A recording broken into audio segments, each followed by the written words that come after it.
maintenant et pour les siècles des siècles. Amen. Venez, adorons Dieu notre roi. Adorons le Christ parmi nous, notre roi et notre Dieu. Venez, prosternons-nous devant le Seigneur, notre roi et notre Dieu. Dieu saint, saint et fort, saint et immortel, aie pitié de nous. Lorsque Jésus arriva à Béthane, il découvrit que Lazare était déjà dans la tombe depuis 4 jours.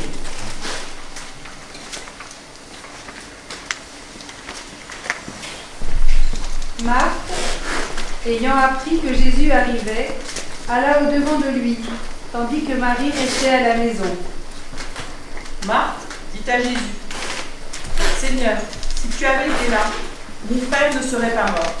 Mais maintenant encore, je sais que Dieu te donnera tout ce que tu lui demandes.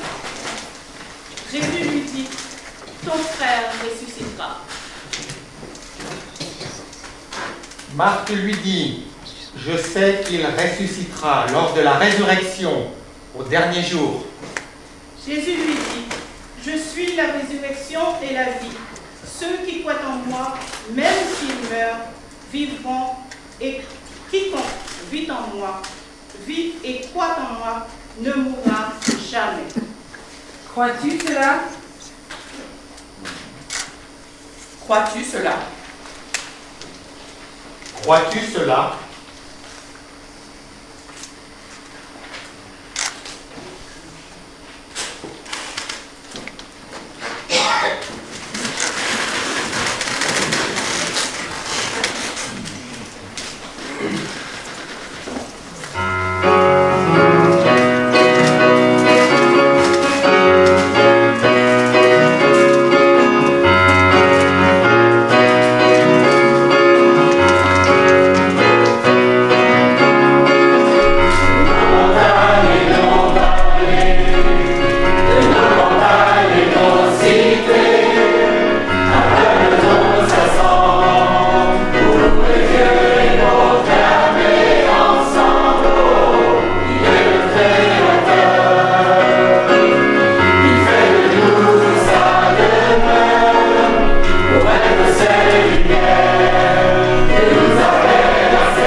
a 1700 ans, les chrétiens se sont disputés sur la formulation de leur foi.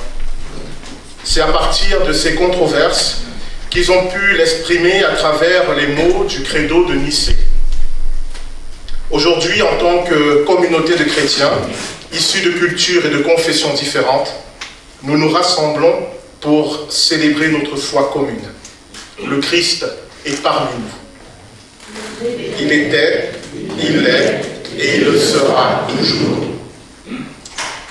Bienvenue à tous dans ce temple pour cette semaine de prière pour l'unité des chrétiens. Pour ceux qui ne savent pas, chaque année, nous nous retrouvons, chrétiens de toute dénomination, pour exprimer notre volonté commune de vivre l'unité dont parle le Seigneur lors de sa dernière prière, lorsqu'il a dit à Dieu le Père qu'il soit un comme nous sommes un. Nous nous rassemblons pour prier, nous nous rassemblons pour louer le Seigneur, nous nous rassemblons aussi pour nous connaître, parce qu'on ne peut pas prier ensemble si on ne se connaît pas. Donc soyez tous les bienvenus pour cette célébration. Tout à l'heure, vers midi, j'assistais à une autre célébration à l'aéroport d'Orly, avec les aumôniers des aéroports. C'était un très beau moment. Et le prêtre qui a fait l'homélie nous a rappelé quelque chose d'essentiel. Il disait il y a 3 confessions de foi importantes dans la chrétienté. La première, c'est le symbole des apôtres. Vous connaissez, je crois en Dieu, le Père Tout-Puissant. La seconde, c'est le symbole de Nicée-Constantinople, dont nous fêtons les 1700 ans cette année. Et puis il y a une troisième qu'on oublie, mais qui est peut-être la plus importante et la plus belle, c'est la confession de foi que l'on dit lors de son baptême, lorsqu'on dit « Je crois que Jésus-Christ est le Seigneur ». Et je pense que ces 3 confessions de foi nous rassemblent. Quelles que soient nos divergences ensuite, nous nous retrouvons là, et surtout dans la dernière, nous confessons tous Jésus-Christ comme le Seigneur. Amen. Un petit mot technique pour ceux qui vont venir au micro, il bouge. Donc n'hésitez pas à l'adapter à votre taille pour que vous soyez entendus de tous. Je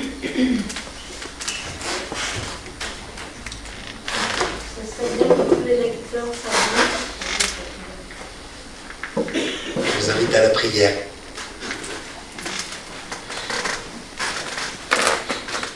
Ô Créateur et gardien de nos esprits, toi qui multiplies la famille humaine sur la terre, enseigne à tous les peuples que tu es le seul Dieu, que Jésus-Christ est ton Fils et que nous sommes tous ton peuple, le troupeau de ton pâturage.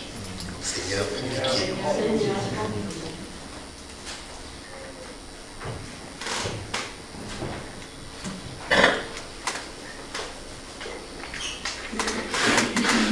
Seigneur, nous t'en prions, sois notre secours. Sauve ceux qui sont affligés parmi nous. Prends pitié des malheureux. Montre ton visage à ceux qui sont dans le besoin. Seigneur, prends pitié de nous.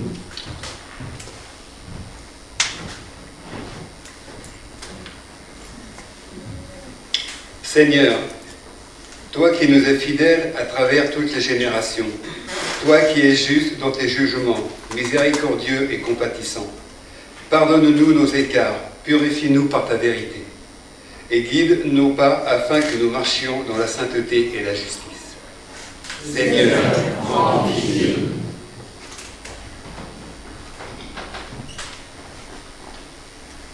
Seigneur, fais resplendir son nom, ton visage, dans la paix et pour notre bien. Donne-nous, ainsi qu'à tous les habitants de la terre, la concorde et la paix. Accorde à nos gouvernements la sagesse et l'intelligence. Dirige leurs conseils afin qu'ils puissent exercer leur autorité dans la justice et dans la paix. Seigneur, prends pitié.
Lecture de l'Ancien Testament, Deutéronome.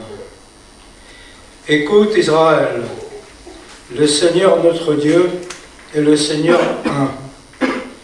Tu aimeras le Seigneur ton Dieu de tout ton cœur, de tout ton être, de toute ta force. Les paroles des commandements que je te donne aujourd'hui seront présentes à ton cœur. Tu les répéteras à tes fils. Tu le leur diras quand tu resteras chez toi et quand tu marcheras sur la route, quand tu seras couché et quand tu seras debout. Tu en feras un signe attaché à ta main, une marque placée entre tes yeux. Tu les inscriras sur les montants de porte de ta maison et à l'entrée de ta ville.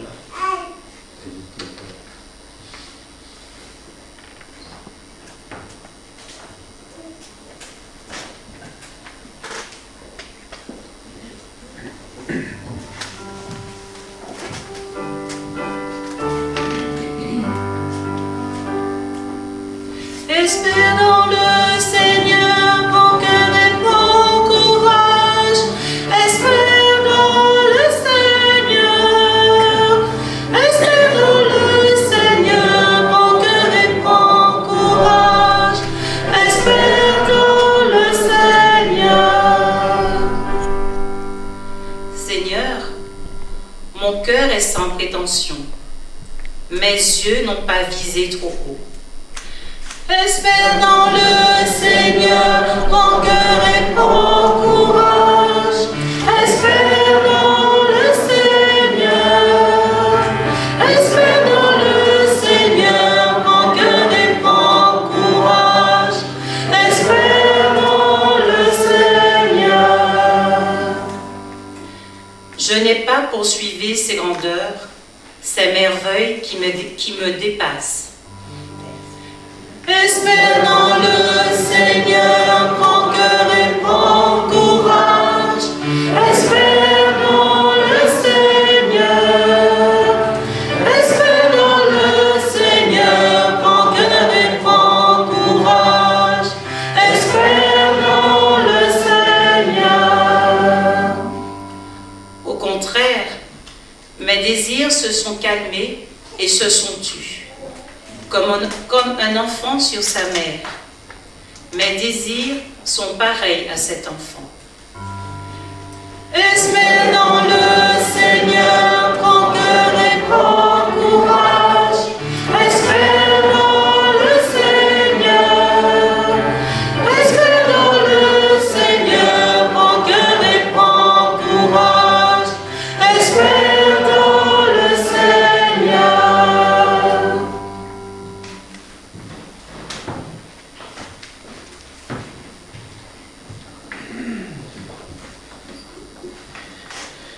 Lecture du Nouveau Testament. 1 Pierre 1, versets 3 à 9. Béni soit Dieu, le Père de notre Seigneur Jésus-Christ. Dans sa grande miséricorde, il nous a fait renaître pour une espérance vivante par la résurrection de Jésus-Christ d'entre les morts, pour un héritage qui ne se peut corrompre, ni souiller, ni flétrir. Cet héritage vous est réservé dans les cieux. À vous que la puissance de Dieu garde par la foi pour le salut prêt à se révéler au moment de la fin.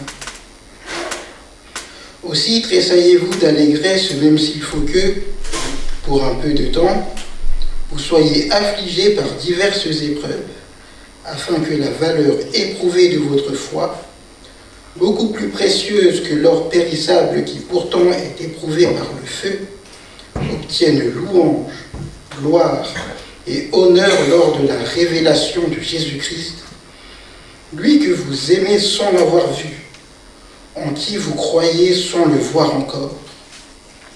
Aussi tressaillez-vous d'une joie ineffable et glorieuse en remportant, comme prix de la foi, le salut de vos âmes.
Lecture de l'Évangile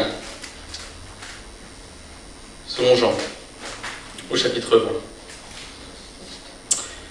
Cependant, Thomas, l'un des 12, celui qu'on appelle Didyme, n'était pas avec eux lorsque Jésus vint. Les autres disciples lui dirent donc « Nous avons vu le Seigneur !» Mais il leur répondit « Si je ne vois pas dans ses mains la marque des clous, si je n'enfonce pas dans mon doigt à la place des clous, et si je n'enfonce pas ma main dans ses côtés, je ne croirai pas. » Or, 8 jours plus tard, les disciples étaient à nouveau réunis dans la maison. Et Thomas était avec eux.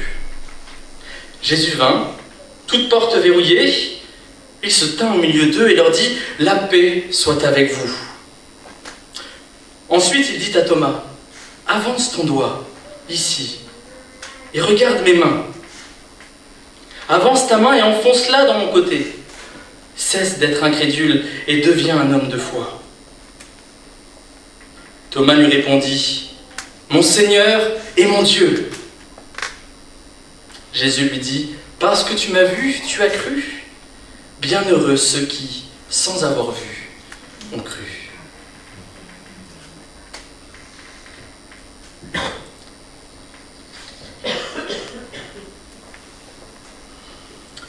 Ce passage de Jean, relatant la rencontre entre Jésus ressuscité et Thomas, est sans doute l'un des plus connus de l'Évangile. Pourtant, il soulève aussi beaucoup de questions, particulièrement lorsqu'on recherche à comprendre ce qu'il peut nous enseigner sur la foi et sur l'unité des croyants. Comment comprendre l'attitude de Thomas face au témoignage des autres disciples? Pourquoi Jésus insiste-t-il sur le fait de croire sans voir? Et surtout, en quoi ce passage éclaire-t-il notre foi commune, si essentielle dans cette semaine de prière pour l'unité des chrétiens? Je vous propose ce soir de méditer sur ce texte en 4 points. D'abord, l'accueil de Jésus, que la paix soit avec vous. Ensuite, le doute, une étape sur le chemin de la foi. la confession de foi, mon Seigneur et mon Dieu. Croire sans voir, le 4e point, une bénédiction pour l'unité. Voyons d'abord donc l'accueil de Jésus, que la paix soit avec vous. Le premier mot que Jésus adresse aux disciples dans ce passage est une parole de paix. Que la paix soit avec vous. Et ce n'est pas anodin. Jésus ressuscité entre dans un lieu fermé où les disciples sont réunis, probablement encore remplis de crainte, de doute et même de confusion après les événements de la croix. Cette parole de paix est plus qu'un simple salut. C'est une déclaration profonde. Jésus, par sa résurrection, apporte une paix qui dépasse toutes nos inquiétudes. Une paix qui réconcilie non seulement l'humanité avec Dieu, mais aussi les hommes entre eux. C'est cette paix que nous sommes appelés à vivre et à partager, notamment dans le cadre de l'unité des chrétiens. Et comment Jésus se manifeste-t-il cette paix ? Non pas en reprochant à ses disciples leur peur ou leur fuite, mais en se montrant à eux, avec ses plaies encore visibles. Ces plaies rappellent à la fois la souffrance de la croix et l'amour immense qui a conduit Jésus à se donner pour nous. C'est une paix qui s'enracine dans le pardon et dans la réconciliation. En tant qu'Église, et particulièrement dans ce cadre, pour l'unité, cette parole nous invite à nous accueillir les uns les autres dans cette paix. Au-delà de nos désaccords, de nos histoires parfois douloureuses, Jésus nous appelle à être des artisans de réconciliation. Ensuite, le doute. Thomas est souvent présenté comme le disciple sceptique, celui qui refuse de croire sans preuve. Mais prenons un moment pour nous mettre à sa place. Les disciples lui disent avec enthousiasme « Nous avons vu le Seigneur !» Imaginez un instant, ces hommes qu'il connaît bien, qui comme lui ont fui pendant l'arrestation de Jésus, sont maintenant pleins de joie et d'assurance, proclamant que Jésus est vivant. Cependant, pour Thomas, ce témoignage ne suffit pas. Pourquoi ? Peut-être parce que malgré leurs enthousiasmes, ce qu'ils voient encore, c'est un groupe d'hommes enfermés dans une maison. Le texte le dit bien, les portes sont encore bien verrouillées. Terrifiés et incapables de sortir proclamer cette merveilleuse nouvelle. Leurs paroles et leur attitude semblent donc en décalage. Comment croire un tel message si la transformation qu'il est censé provoquer n'est pas encore pleinement visible dans leur vie ? Il y a aussi une autre dimension. Thomas porte en lui les souvenirs de Golgotha. Il a vu Jésus mourir de manière atroce, de manière injuste. Ce n'est pas un doute par orgueil qu'il manifeste là, ou par défiance, mais un doute blessé, marqué par la douleur de la perte. Il a besoin de voir par lui-même, de toucher les marques de la crucifixion, pour être sûr que ce Jésus ressuscité est bien le même qui a souffert sur la croix, est bien le même qui les a accompagnés pendant 3 ans et demi. Et la réponse de Jésus est magnifique. Que fait Jésus face à ce doute ? Il ne reproche pas à Thomas son incrédulité. Il ne l'exclut pas pour avoir remis en question le témoignage des autres disciples. Non, Jésus répond avec une infinie patience et une tendresse désarmante. 8 jours après, il revient et s'adresse directement à Thomas. « Avance ton doigt, ici, et regarde mes mains. Avance ta main et mets-la dans mon côté. » Jésus offre à Thomas ici exactement ce dont il avait besoin. Pour croire. Ce qu'il avait besoin pour croire. Ce passage nous enseigne une vérité essentielle. Le doute, lorsqu'il est honnête et exprimé avec un cœur ouvert, peut devenir une étape sur le chemin de la foi. Jésus ne rejette pas nos questionnements. Il s'y engage. De plus, il nous invite, comme les disciples, à être des témoins crédibles. Car si nos paroles disent « Nous avons vu le Seigneur », mais que nos vies restent enfermées dans la peur ou l'indifférence, notre témoignage manquera de force et de cohérence. L'unité des chrétiens passe aussi par notre capacité à incarner ce que nous proclamons. Et enfin, justement, cette déclaration de Thomas. Quand Thomas voit Jésus, il n'a plus besoin de toucher ses plaies. Remarquez, il ne va pas le faire. On lui présente, mais il n'y va pas. Il s'écrie immédiatement « Mon Seigneur et mon Dieu ». Cette déclaration est l'une des plus fortes de toute l'Évangile. Elle résume l'essence de la foi chrétienne, et on l'a dit au tout début pour démarrer, Jésus est Seigneur, il est Dieu. Ce cri de foi est personnel, mais il est en fait en réalité aussi collectif. Thomas rejoint ici la foi proclamée par tous les disciples. C'est cette foi commune que l'Église confesse dans les différents credos qu'on a cités tout à l'heure, notamment celui de Nicée, qui a uni les chrétiens autour de la reconnaissance de Jésus comme Seigneur et Sauveur. Et nous, que confessons-nous ensemble, malgré nos différences de tradition, de pratiques? Nous confessons un même Seigneur. L'unité des chrétiens ne repose pas sur une uniformité, mais sur une confession fondamentale. Après la confession de Thomas, Jésus prononce une parole qui résonne bien au-delà de cette rencontre. Heureux ceux qui croient sans avoir vu. Cette déclaration ne minimise pas l'expérience de Thomas, mais elle ouvre une perspective pour tous ceux qui, à travers les siècles, mettront leur foi en Jésus, sans avoir été témoins directs de la résurrection. La foi enracinée dans la parole. Pour nous qui vivons des siècles après ces événements, croire sans voir repose avant tout sur le témoignage des apôtres, de leurs écrits.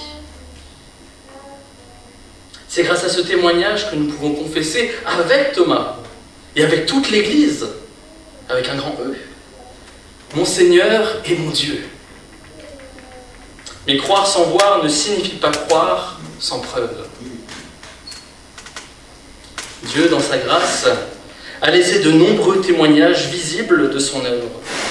D'abord les Écritures, les miracles, l'histoire de l'Église, et les vies surtout transformées par la foi. Voici les preuves vivantes. Cependant, Jésus nous invite ici à aller au-delà des signes visibles pour bâtir une foi profonde et durable. Il ne s'agit pas seulement de croire en ce que nous voyons, mais de faire confiance à ce que Dieu révèle. Même lorsque nous ne comprenons pas du tout, que nous ne comprenons pas tout, ou que nous ne voyons pas clairement, cette foi repose sur une relation avec le Christ, pas seulement sur des preuves tangibles. Cette parole de Jésus est aussi donc un défi.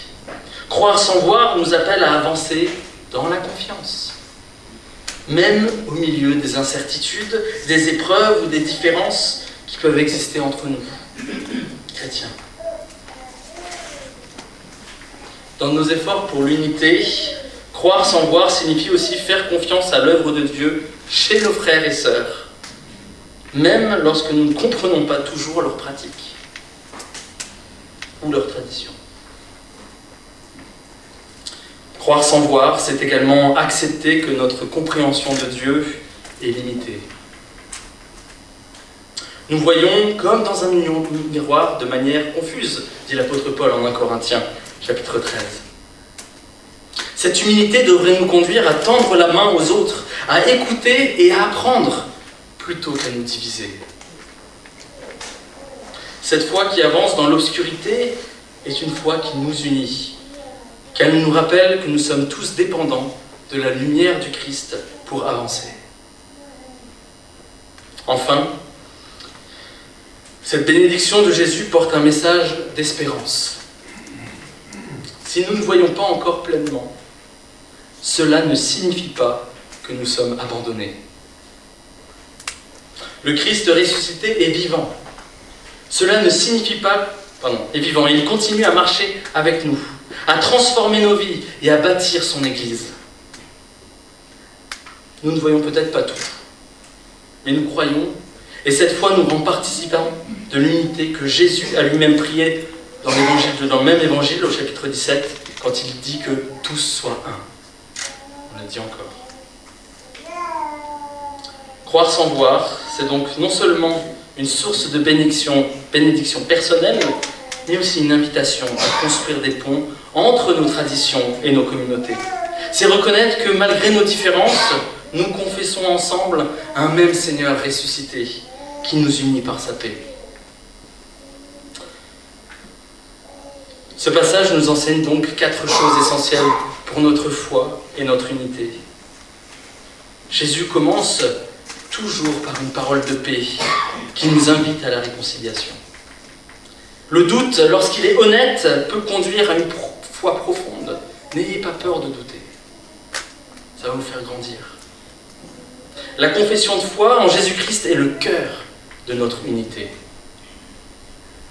Et enfin, croire sans voir, c'est s'appuyer sur la parole et avancer avec humilité. En cette semaine pour l'unité des chrétiens, rappelons-nous que ce qui nous rassemble est bien plus fort que ce qui nous divise. Comme Thomas, confessons ensemble mon Seigneur et mon Dieu. Et demandons à Dieu de nous aider à vivre cette unité dans la foi, la paix et l'espérance. Et pour conclure ce temps de méditation, nous chanterons ensemble ce chant « Evenu Shalom Alechem », ce chant qui invite à la paix. Ce chant simple mais puissant qui proclame la paix que Jésus nous donne et que nous sommes appelés à partager. Que la paix de Christ règne dans nos cœurs et nous guide dans le chemin de l'unité. Amen.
Je suis la lumière du monde. Dans de nombreuses traditions chrétiennes, lors du baptême, le baptisé ou le parrain reçoit une bougie allumée. Jésus appelle également ses disciples à être la lumière du monde. Nous sommes tous porteurs de la lumière du Christ ressuscité. Nous recevons cette lumière du Christ les uns à travers les autres.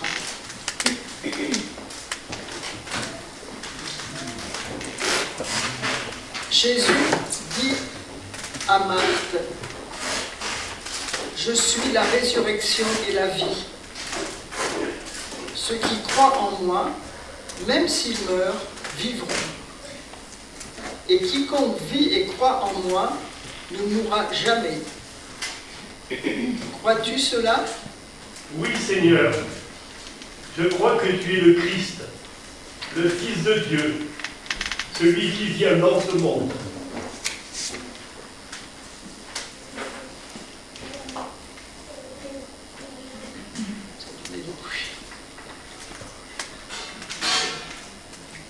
Aimons-nous les uns les autres afin de confesser, dans l'unité de l'Esprit, la foi dans laquelle nous avons tous été baptisés.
Je vous invite à vous lever pour que nous proclamons ensemble justement ce symbole du circonflexe.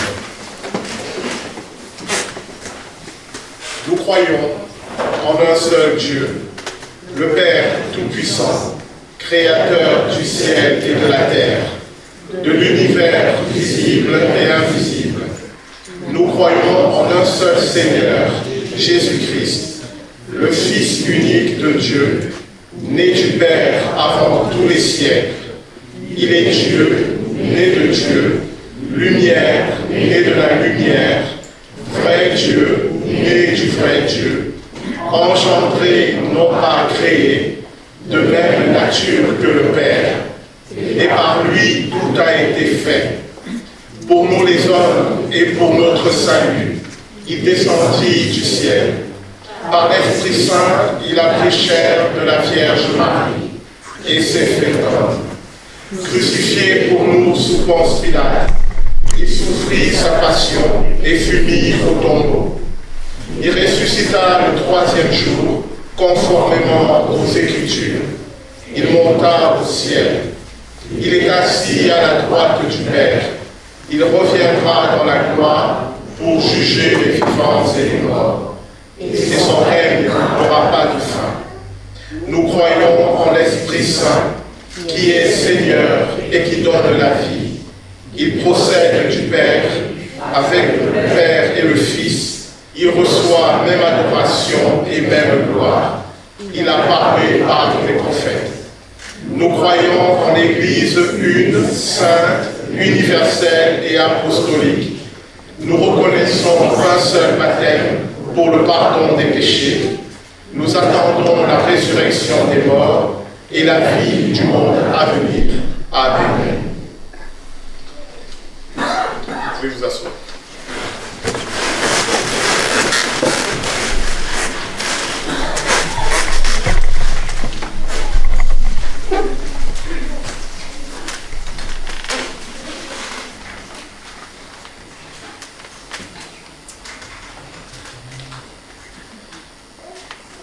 Dieu notre Père, toi l'unique, ton Fils, nous a révélé que tu étais le Père de tous et pour tous.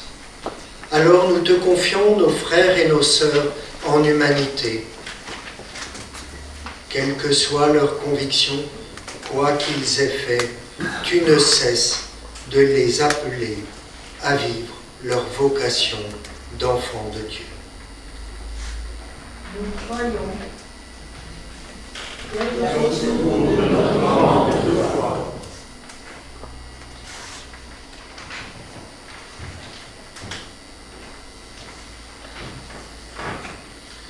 Car toutes les choses ont été faites à partir de rien, et leur être sombrerait à nouveau dans le néant. Si l'auteur de toutes choses ne le tenait par la main de la gouvernance.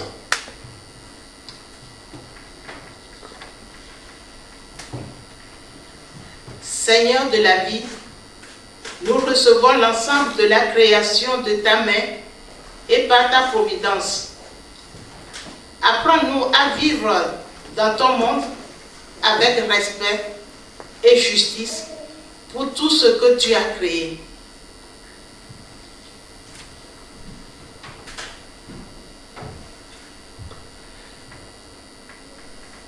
J'appelle cela la foi, la lumière intelligible qui, par grâce, se lève dans l'âme, soutient le cœur et accorde le don de l'espérance.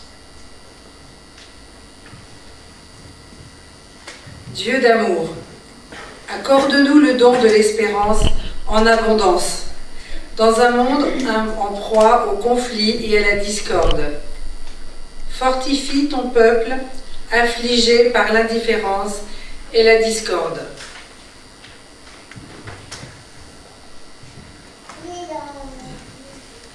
Comment s'étonner alors que venant à Dieu, nous professions d'abord que nous croyons, puisque sans cela, même la simple vie ne peut être vécue.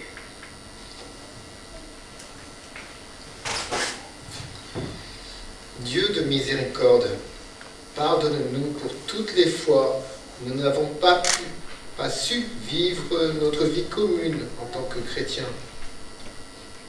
Attire-nous plus profondément dans une même foi en toi pour que nous puissions témoigner au monde.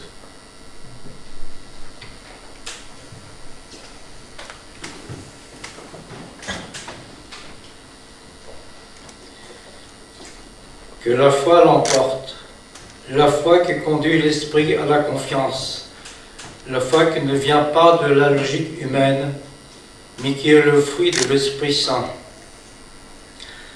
Consolateur céleste, nous te prions pour que nous fassions davantage confiance au don de ta sagesse, plutôt qu'à l'intelligence de notre pensée.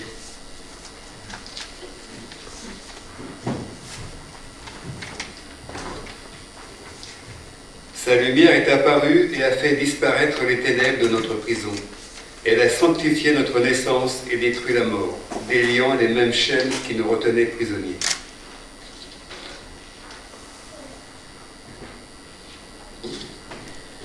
Dieu de compassion, fais que nous œuvrions ensemble pour que partout où règnent les ténèbres et l'oppression, la souffrance et l'injustice, nous puissions apporter ta lumière et ta liberté.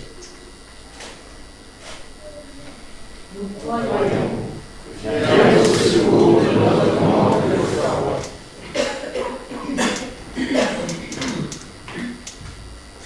En tant que frères et sœurs de Jésus, ensemble, nous prions comme il nous l'a enseigné en chant.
L'unité, l'amour, ça va avec la solidarité. Chaque fois dans nos célébrations, nous faisons une offrande. Et cette année, eh bien, nous avons trouvé naturel d'être solidaires avec les habitants de Mayotte. Donc, nous allons faire notre offrande et elle sera transmise à Mayotte par l'intermédiaire de la Fédération protestante qui a ouvert un compte spécial de solidarité pour Mayotte. Merci pour votre générosité.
Prions.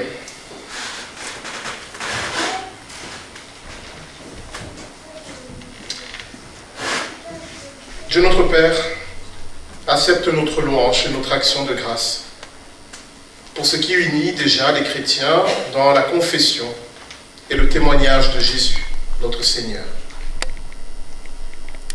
Hâte l'heure où toutes les églises se reconnaîtront dans l'unique communion que tu as voulu et pour laquelle ton Fils t'a prié dans la puissance de l'Esprit Saint.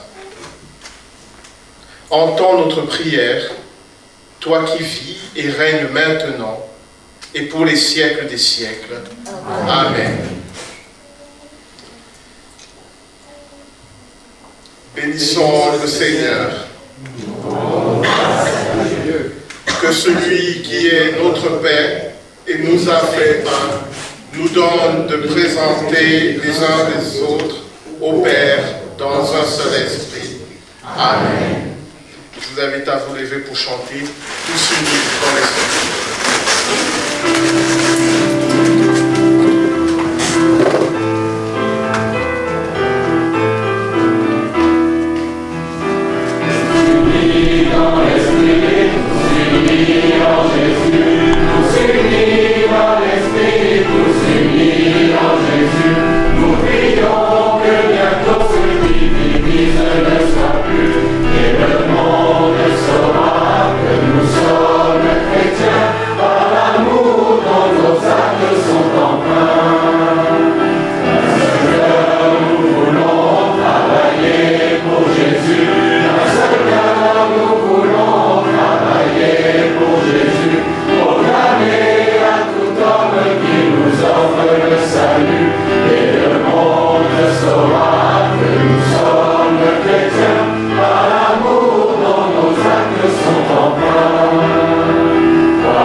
N'hésitez pas à prendre le temps pour faire connaissance et vous avez le droit à la fin de cette célébration d'éteindre votre bougie. N'ayez pas mauvaise conscience et de la rapporter sur vous, bien évidemment. Voilà, donc comme affiché, nous nous retrouverons bientôt le 11 février au centre Jean 23, mardi 11.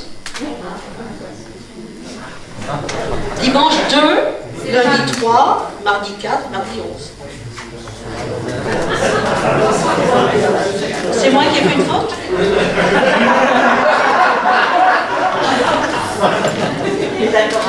C'est bien comme j'étais pas. On se souviendra de la date. Donc c'est bien le mardi 11 février. Donc à partir de 19h pour ceux qui peuvent venir pour le partage fraternel du repas. Et puis à 20h30, nous reprendrons le partage autour du thème. Donc cette année, comme ceux qui étaient au mois d'octobre le savent, nous avons voulu nous dire franchement ce qui nous posait question, peut-être les uns aux autres. Et on a commencé un échange qui a été très fraternel, profond, et qui montre qu'on se connaît maintenant assez bien pour pouvoir se dire en toute fraternité des choses qui pourraient fâcher. Et ça ne fâche pas. On s'explique, on se dit ce qu'on comprend, ce qu'on ne comprend pas, parce que même nous, entre catholiques, on ne comprend pas toujours. Voilà. Et donc, le prochain thème, ça sera sur la foi et les œuvres, avec donc un regard à plusieurs voix et un échange. Donc, évidemment, à partir des textes de la Bible qui nous parlent de la foi et des œuvres. Et puis, nous nous retrouverons aussi, comme nous en avons pris l'habitude depuis maintenant à peu près 25 ans, pour célébrer ensemble la Passion de notre Seigneur le vendredi saint. Là, il n'y a pas de choix pour la date, hein. C'est le vendredi saint, alors je crois que je ne me suis pas trompée, c'est le 18 avril à 20h30. Et comme nous étions ici aujourd'hui, eh bien, nous irons dans une des églises de notre secteur, à savoir à Notre-Dame-de-Grâce, à Morsang-sur-Orge. Voilà. Donc, comme l'a dit Bertrand, nous allons prolonger l'amitié par le verre fraternel. Et on vous souhaite une bonne fin de soirée. Une bonne fin de semaine. J'espère que vous avez pu tous vivre cette semaine avec les textes et les réflexions qui nous étaient proposées. Je crois que c'était plus riche que d'autres années parce qu'on nous posait des questions qui nous amenaient à réfléchir. Et il y en a encore jusqu'à demain. Alors, on a peut-être pas trop dit par qui avait été préparée cette semaine de l'unité cette année, on a un petit peu oublié. On a juste dit au moment avant la bénédiction que la prière était préparée par la communauté de Beauce. Alors ça ne vous dit peut-être rien, si certains, voilà, la communauté de Beauce, c'est une communauté monastique à vocation œcuménique qui est dans le nord de l'Italie.